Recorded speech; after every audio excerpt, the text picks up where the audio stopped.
قدیم اسلامی سلطنت کے کنارے ایک سرسبز وادی تھی، وادی السکینہ۔ یہ وادی کھجوروں کے جنگلوں، میٹھے چشموں اور دور تک پھیلے ریتلے میدانوں کا حسین امتزاج تھی۔ اسی وادی کی غربت زدہ بستی میں ایک نوجوان رہتا تھا، دلزار۔ عمر نوجوانی میں، آواز نرم، چہرے پر معصومیت، مگر اندر ایک ایسا دل جو محنت سے بھی نہیں تھکتا اور مصیبت میں بھی اللہ سے امید نہیں توڑتا۔ دلزار کے گھر میں صرف دو لوگ تھے، بیمار ماں اور وہ خود۔ اس کا باپ حج کے سفر میں دنیا سے چلا گیا تھا۔ تب سے یہ لڑکا گھر، روزگار، ماں کی دوائیں، سب کچھ اپنے کندھوں پر اٹھاتا تھا۔ ایک دن بستی میں بہت ہلچل تھی۔ قبیلے کے سردار کی بیٹی حمیرہ بستی کی جانب آ رہی تھی۔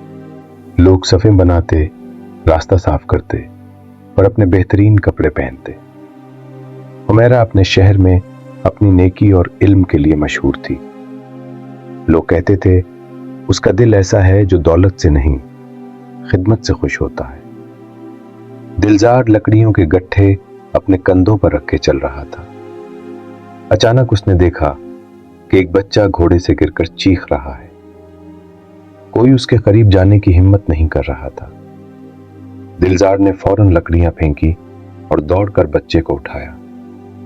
گھوڑا دوبارہ لپکا۔ دلزار نے بچے کو اپنے جسم کے پیچھے چھپا لیا۔ اس کی پشت زخمی ہو گئی، مگر بچہ محفوظ رہا۔ یہ منظر حمیرہ نے اپنی آنکھوں سے دیکھا۔ وہ گھوڑے سے اتری، اس کی نظر دلزار کے خون آلود کندھے پر پڑی۔ اس نے پہلی بار اس نوجوان کو غور سے دیکھا۔ آنکھوں میں شرافت، چہرے پر دردمندی، جسم تھکا ہوا مگر کردار مضبوط۔ تم زخمی ہو، حمیرہ نے پریشانی سے کہا۔ دلزار نے نظریں جھکا دی۔ کوئی بات نہیں بی بی، بچہ محفوظ ہے، یہی کافی ہے۔ حمیرہ نے اس کی عاجزی میں ایک شان دیکھی جو کسی امیر میں کم ہی ملتی ہے۔ چند دن بعد بستی میں شدید گرمی پڑی۔ لوگ پانی کے لیے پریشان۔ حمیرہ اپنے خادموں کے ساتھ ایک کنویں پر آئی۔ وہ حیران رہ گئی۔ وہی نوجوان دلزار دھوپ میں کھڑا بوروں کے مشکیزے بھر رہا تھا، خود پیاس سے نڈھال مگر دوسروں کی فکر پہلے۔ حمیرہ آگے بڑھی۔ تم اتنی دھوپ میں لوگوں کا پانی کیوں بھر رہے ہو؟ دلزار نے مسکرا کر کہا، بی بی، نیکی کا تھکن سے کیا تعلق؟ ہم سب کو ایک دن اسی اللہ کے آگے کھڑا ہونا ہے۔ یہ بات حمیرہ کے دل پر نقش ہو گئی۔ اس نے پہلی بار محسوس کیا کہ یہ نوجوان صرف غریب نہیں، غریبوں کا سہارا ہے۔ رات تاریک تھی، بستی میں ہلچل مچی۔ کچھ رات کے ڈاکو، عقاب گروہ بستی پر چڑھائے تھے۔ اللہ کے فضل سے حمیرہ کا قافلہ اتفاقی طور پر اس طرف جا رہا تھا۔ ڈاکوؤں نے امیر قافلے کو دیکھ کر گھیر لیا۔ ہراس کے عالم میں سب بھاگ کھڑے ہوئے۔ حمیرہ تنہا رہ گئی۔ ایک ڈاکو نے اسے پکڑنے کے لیے ہاتھ بڑھایا۔ اتنے میں کہیں سے ایک آواز آئی، رک جاؤ۔ یہ دلزار تھا۔ اس کے ہاتھ میں صرف لکڑیوں کا ٹوٹا ہوا ڈنڈا تھا، مگر دل شیر کا۔ اس نے ڈاکو کو پیچھے دھکیلا اور حمیرہ کو بھاگنے کا راستہ دیا۔ پھر دوسرا ڈاکو آیا، تیسرے نے دھکا دیا۔ دلزار زمین پر گرا، زخمی ہوا مگر ہمت نہیں ہاری۔ حمیرہ نے پلٹ کر دیکھا۔ دلزار زخمی ہونے کے باوجود اس کے لیے لڑ رہا تھا۔ اس لمحے اس کی آنکھیں بھیگ گئیں۔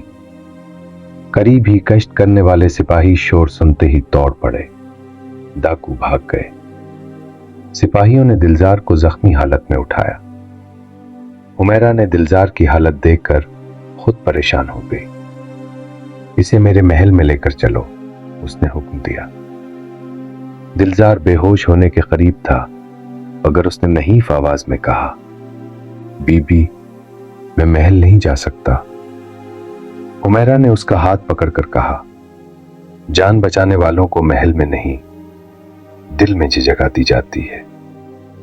یہ جملہ دلزار نے سنا اور بے ہوش ہو گیا۔ دلزار محل میں کئی دن رک کر صحت یاب ہوتا رہا۔ عمیرہ اکثر اس کی ماں کی دوائیں بھجواتی۔ دلزار سمجھ نہیں پاتا کہ اتنی بڑی سردارزادی اس کے لیے اتنی فکر مند کیوں ہے۔ وقت گزرتا گیا۔ عمیرہ ایک دن کھجور کے باغ میں بیٹھی تھی۔ اس نے دلزار سے پوچھا، کیا تم کبھی اپنے دل کی خواہشوں کے بارے میں سوچتے ہو؟ دلزار نے خاموشی سے کہا، غربت میں دل خواب دیکھنے کی ہمت نہیں کرتا بی بی۔ عمیرہ کی آنکھیں بھر آئیں۔ وہ بولی، غربت تو بس ایک حالت ہے، اصل امیری کردار اور ایمان ہوتے ہیں دلزار۔ دلزار نے پہلی بار اس کی طرف دیکھا اور نظریں جھکا لی۔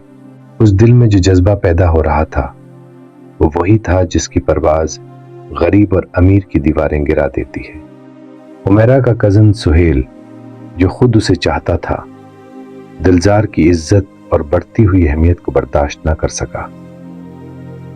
اس نے سردار کے کان بھرنے شروع کیے، دلزار کی نظر تمہاری بیٹی پر ہے، وہ فقیری کا ڈھونگ کر کے دولت چاہتا ہے۔ سردار پریشان ہو گیا۔ اس نے دلزار کو بلایا اور سخت لہجے میں کہا، میرے محل سے دور رہو، میرا گھر خیرات لینے والوں کی جگہ نہیں ہے۔ دلزار کی روح تک زخمی ہو گئی۔ اس نے کچھ نہ کہا، صرف چپ چاپ محل سے نکل گیا۔ عمیرہ نے یہ سب دیکھا اور ٹوٹ گئی۔ اس نے اپنے والد سے کہا، ابا ظلم مت کیجیے، وہ نوجوان شریف ہے، اس نے کبھی بدنیتی نہیں دکھائی۔ مگر سردار نے سننے سے انکار کر دیا۔ محل کے دروازے دلزار پر بند ہو گئے۔ دلزار گھر آیا تو ماں رو رہی تھی۔ محل والے دوائیں بھیجنا بند کر چکے تھے۔ دلزار نے رات بھر دعا کی، اے اللہ، میں نے کسی کا دل نہیں توڑا، تو میرا دل مضبوط رکھ۔ اسی رات سہیل خود ایک لٹیروں کے حملے میں زخمی ہو گیا۔ اسے دلزار نہیں دیکھا اور بغض رکھنے والے دشمن کو بھی اپنے کندھوں پر اٹھا کر گھر پہنچایا۔ سہیل شرمندہ ہو گیا۔ اس نے دلزار کی سچائی، اس کی ہمت، اس کا دل اپنی آنکھوں سے دیکھ لیا تھا۔ اگلی صبح سہیل سردار کے پاس گیا اور رو کر سب سچ بتا دیا۔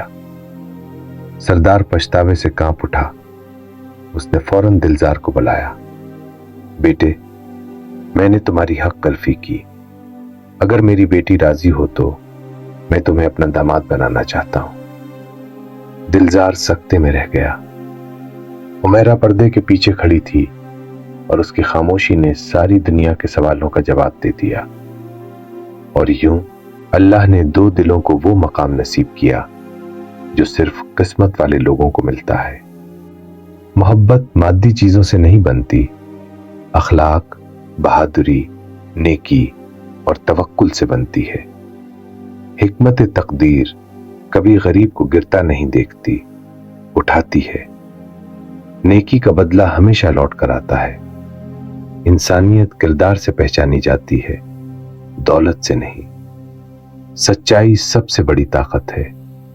اللہ کی رضا والے انسان کے مقدر میں عزت ہوتی ہے۔